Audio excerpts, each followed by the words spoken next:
这届春节档他快人一步，预售总票房第一，想看人数第一，口碑抢跑，提前飘红，油门踩到底，他来了。他就是由韩寒导演、沈腾、范丞丞主演的电影《飞驰人生2》。《飞驰人生2》还继续飙车吗？当然，必须要飙车。你肯定也很心急，到底好不好看？已经看过片的小编可以用一句话回答：韩寒进步了。作为续集，《飞驰人生2》比上一部笑点更高级，视觉也更震撼。如果你喜欢上一部，那无疑这一部必看。含腾量100%，范丞丞、尹正、张本煜、孙艺洲、魏翔、贾冰，都是一出场就自带喜感的新老喜剧人。依旧是喜剧，赛车，巴音布鲁克。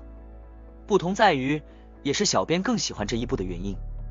它让原本的飞扬不羁长出了现实的根基。当一艘船沉入海底，看第一部时，小编感觉的是叛逆。韩寒在喜气洋洋的春节档拍了一部并没有 happy ending 的片子。张弛在比赛最后冲刺，不顾一切的冲出赛道，冲上云霄，虽然没有明说，但给观众感觉他嘎了。静谧美好的夕阳，仿佛是脱离人世的天堂。男人至死是少年，生命终结在梦想的云端。现在有了第二部，自然也就揭晓答案，张弛没嘎。但那重重一摔也让他的人生陷入谷底，身体的多处骨折，在 ICU 住了几天，落下一身伤病。生涯严重损毁的车子没找到签封，被判定违规，取消成绩。他为胜利付出全部，赌上性命，换来的是没有名次，没有奖金，医药费都交不起，职业生涯被迫终结，重新开驾校谋生。只不过是从头再来，谈何简单啊！身体拼不过，打了好几块钢板，拉档位和手刹的手臂不听使唤。年纪拼不过，反应速度不复当年。拼资本你更拼不过。当年张弛比赛时还是纯内燃机时代，可他在巴音布鲁克创下破纪录的成绩的第2年，就被油电混动的赛车碾压。光刻车队已经连续好几年包揽第1、第2名，每年都以10几秒的幅度破纪录。氪金装备烧的都是钱，你有多少钱跟人家烧？是的，不要热血故事看多了，觉得人生到处都可以逆天改命。还记得韩寒的《后会无期》吧？歌词早就唱过，平凡之路才是唯一的答案。飞驰人生2的好就在于，他不忽悠，他没有告诉你奋斗是一定有回报的，没有告诉你然是理所应当的，更没有说放弃理想选择养家糊口就是窝囊。但凡经历过，失去过，懂的都懂。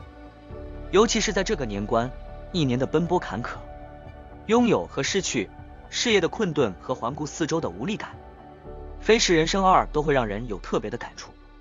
如果说上一部说的是梦想，说人活着必须要帅，要不顾一切地热爱一回，那么飞驰人生2是要问，我们可以接受平凡，但我们不该接受的是什么？这一部小编最难忘的一个镜头，张弛拖着依旧并未完全恢复健康的身体，驾驶着性能不够强劲的赛车重返巴音布鲁克赛场。开着开着，他恍惚间看见了当年自己那辆车，于是我们看到大荧幕上他一点点追上自己当年的轨迹。新旧2台车合体，宛如动漫中的进化变形，完成涅槃。别以为这是超现实，小编立刻想到的是，现在的奥运比赛中，直播画面可以加入赛事记录的标记，让观众直观感受到此时此刻的运动员与昔日传奇之间的角逐。对于张弛来说，巴音布鲁克的赛道这么多年来让他魂牵梦绕，还有那辆没有被证明的赛车，相信不止一次出现在他的梦中。所以不奇怪，一回到赛场，他就和当年的自己会火了。韩寒把赛车运动的魅力形象化的展现出来，并且把赛车和人物的情感紧密相连，这就是小编说的进步。韩寒更会拍，更会用画面讲故事了。如果说第一部让观众从赛车的投入、商业化、比赛过程、行业术语等方面初步领略了赛车文化，这一次电影则更全面地展现了赛车的风采。飞驰人生2的片长比第一部多了23分钟，赛车部分占比加大，视觉效果和刺激程度更是全方位升级。没有什么比真实更有力量。摄影机用真实的赛车在高山、弯道、陡坡拍真实的翻滚、碰撞。作为职业赛车手的导演韩寒对动作场面的要求简单粗暴，要能跟最精彩的世界级赛车比赛抗衡。拍摄拉力赛时，他要求尽量往最真实的极限推，有些部分甚至超越了实际比赛的难度和强度。电影里改装后的赛车有着不亚于市井赛车汽车的强大马力。这么说吧，从0加速到100只用2秒多。正是这样，观众才能清楚看到漂移过弯时车身的剧烈压缩，轮胎和石子、尘土路面的极致摩擦和车尾拉起的浓烈烟尘。更直观明了的还有实拍的赛车对撞安全测试部分，这是国内大荧幕首次呈现这一环节。代表2支车队出战的2台车都进行了赛级改装，用上了赛用的发动机和避震，每台造价都是7位数。倒计时结束后，2辆搭载着假人的赛车面对面以120码的相对速度冲撞，穿越机搭载高速摄影机记录全程，而这种拍摄技术早半年前还无法实现。引擎声、撞击声、碎裂声、刹车声之外，慢镜头下车身清晰的扭曲、解体、破碎，带来比无论多逼真的特效都更强烈的视觉冲击。如何在对手刻意制造的视觉盲区里突围？如何应对冰雹暴雪的极端天气？如何在汽车趋于失控时安全驾驶？速度与激情的感官盛宴之下，是极致专业、理性、科学的魅力。也许没有其他任何一种戏份能像赛车戏这样充满着感性与理性极限拉扯之美。在今年喜剧混战的春节档，这部唯一带有真人大场面动作戏的重工业电影独树一帜。而未来，也许我们还能看得到在科幻、赛车之外的更多国产大片的可能。电影叫《飞驰人生》，但故事从来都不轻松潇洒，更像是一曲中年失意者之歌。4年前被张弛拉来组队的领航员孙宇强，维修手机星，因为张弛的失败同样梦碎。本想慷慨解囊的金主爸爸，这几年遭遇环境不景气，生意亏损，倾家荡产也付不起尾款。就连张弛的学员刘显德都是个科目2怎么考都考不过的倒霉蛋。年轻的厉小海有才华，但只能给山寨车当试车员，想要进专业车队还得交上百万的坑位费。你会发现，这不是一个你想比就有赛道的年代了。电影最心酸的有2处设计，孙宇强不忍心张弛就此放弃，鼓励他说网上直到现在还有不少粉丝在等待他的回归。此时表面上装作没事人的张弛已有期待的神色流露，可孙宇强翻出来粉丝的视频和评论，连刷几条都是骂人的，不堪比荣誉，更容易被人记住。但张弛好像没有难过，他只是又给观众贡献了一处笑点。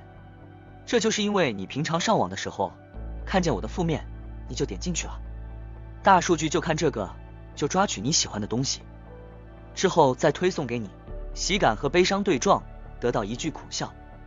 让我们充满无力与疲惫的是什么？飞驰人生2真正要冲破的是什么？是比赛？是失败的恐惧？都不是，在小编看来是安排。这也可能是时代最显著的一个标签。就连我们看的内容，是非对错，都是被安排、计算和筛选过的。那么还有什么是可以真正自己做主的呢？表面看，飞驰人生2讲的是要赢，实际上他在讲要不要服从。服从金主、光刻车队，上场选手都是赞助商的公子，就这样人家都连年霸占冠军宝座，为啥？叶经理用迪士尼动画的案例解释了保护性收购，把优秀的种子都买过来，市面上就没有竞争对手了。张弛不是缺钱吗？现在不用比赛争奖金了，只要退出比赛，不妨碍人家夺冠就能拿钱。是你会选择这样躺赢吗？服从规则。赛事章程说赛前任何车队不得进入巴音布鲁克训练，可是有人就是能找到后门进去，说是公平公开公正，可比赛还没开始，人家车队经理已经和组委会主席在一条船上商量着怎么分配胜利果实了。看到后面，小编明白了，这分明是一出西游记啊！你以为《西游记》讲的是不畏艰险，取得真经，仔细品才发现，原来上头有人的妖精就是可以为所欲为。你有再大的本领，也只能去当一个弼马温。天庭有的是规矩，可每一条规矩都是为了巩固他们的地位，永垂不朽。电影中一直说巴音布鲁克之王，小编想到的就是美猴王。巴音布鲁克就是属于张弛的花果山，争不过天规，我们常常觉得算了。